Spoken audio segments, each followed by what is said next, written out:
Bonjour, bienvenue sur Tutoduino. Aujourd'hui, nous allons voir ce qu'est un signal PWM. Donc, comme je l'explique sur mon blog, le principe du PWM, c'est de réduire la puissance moyenne délivrée par une sortie digitale. L'objectif, c'est d'avoir une pseudo-sortie analogique avec des valeurs pouvant varier de 0 à 255. On peut l'utiliser par exemple pour faire varier la luminosité d'une LED ou la vitesse d'un moteur. Donc le signal est un signal carré de fréquence fixe 490 Hz et le PWM est caractérisé par le rapport cyclique qui correspond au rapport entre le temps pendant lequel le signal est à 1 par rapport au temps pendant lequel le signal est à 0. Donc dans le premier exemple, on a un rapport cyclique de 25%. On voit que le signal est à 1 pendant un quart du cycle. Dans le troisième exemple, on a un rapport cyclique de 75% et on voit que le signal est à 1 pendant les 3 quarts du cycle. Donc j'ai réalisé un petit programme tout simplement en reliant une LED sur la pin 9 de l'Arduino.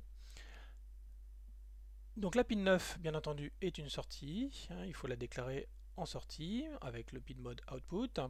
Et ensuite, je vais faire varier son rapport cyclique avec la fonction analogWrite en indiquant une valeur du rapport cyclique. Donc dans la première partie, je commence avec 100%, 75% jusqu'à 0%.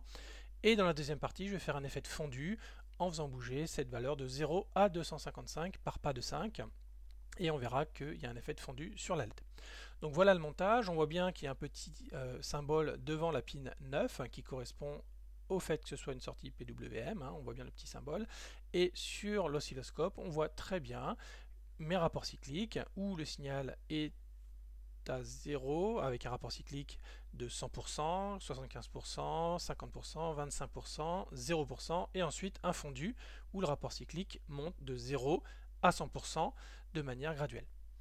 Voilà, donc on voit bien l'effet sur la LED. La LED, quand le rapport cyclique est à 100%, est allumée totalement et bien entendu, elle diminue en luminosité jusqu'à 0% où elle est éteinte et ensuite elle remonte en effet fondu de 0 à 100%.